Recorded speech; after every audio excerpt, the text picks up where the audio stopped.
Chicago's obsession with its river, a historical humans production. If you want to see more videos like this or you enjoy the content, please drop a like down below and subscribe for more. At the end of the last ice age, the terminal Pleistocene, the Wisconsin Glacier began to recede, and as it was receding, it left behind a series of lakes and outlet rivers. It left behind Lake Chicago, which was created by the meltwater.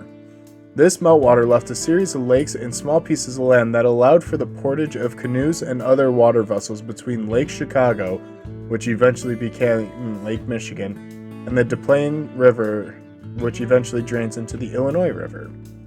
This made the Chicagoland area extremely valuable, as one could sail through the St. Lawrence River in Canada to the Great Lakes, and from the Great Lakes they could make their way to the Illinois River and eventually down through the Mississippi. Until the advent of railroads and trains, water remained the only way to move goods throughout North America. The earliest settlers found that this was a convenient location to move from the Great Lakes to the Mississippi River, and by 1673, the French had established a trading post nearby at Mackinac Island in the northern portion of Lake Michigan. Two French explorers, Louis Joliet and Frere Jacques Marquette, set out to explore the region. They found the Mississippi River and eventually returned from the Mississippi through the Illinois River to the Des Plaines River. The local band of Kaskaskia tribe, a group within the Illinois Confederation, led them to the Chicago Portage. At high water levels, the portage allowed for passage by canoe for most of the way.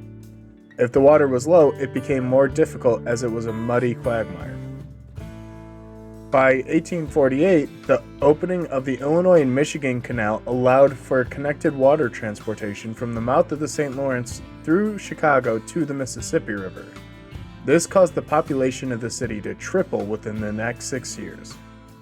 This was later replaced in 1900 by the Chicago Sanitary and Ship Canal. This is the first major water project Chicago undertook. At this time, the Chicago River was known as being a dirty river, usually filled with garbage and sewage, and this became a bigger problem. As the city expanded, they would draw the city's drinking water from Lake Michigan using underwater intake cribs. These systems were based 2 miles offshore but became a problem as sewage was also dumped into the lake. The pipes were also increased in size and pushed further out into the lake, and this problem became unsustainable as it led to several public health problems, including typhoid, cholera, and dysentery. City engineers, desperate for a solution, opted to reverse the flow of the river and send all the sewage downriver to Mississippi and further into the Gulf, away from the city's drinking supply. This had previously been attempted when the Illinois and Michigan Canal was deepened in 1871. However, this only lasted 1 year. By 1887, the decision was made and civil engineers got to work. Engineer Isham Randolph noted that a ridge 12 miles from lakeshore was the divide between the Mississippi River drainage and the Great Lakes drainage. By 1900, the canal opened. This was not without controversy, as 2 Supreme Court cases were brought forth: Sanitary District of Chicago versus the United States in 1925, and Wisconsin versus Illinois in 1929. The court unanimously voted that the equitable power of the United States can be used to impose positive action on the states in a situation in which non-action would result in damage to the interest of the other states. The Chief Justice at this time was former U.S. President William H. Taft. The lawsuit determined that the city would need to treat the water and that it should only be used for navigation purposes. It would also limit the amount of water that was allowed to drain in order to keep the reversal active. This wasn't the only major civil engineering project Chicago undertook during this period. Because of its location near Lake Michigan and with the low waters of the Chicago River, it was originally a low-lying marshland that was frequently flooded. The city was infamous for streets that were more akin to sinkholes than streets. Floods and rainstorms would often cause quagmires. The issue with the topography led to other issues with wastewater and sewage contaminating the water supplies. In 1854, a cholera epidemic alone killed 1,424 Chicagoans. This was due to the inability of sewage and wastewater to be properly taken away because the land was too low-lying.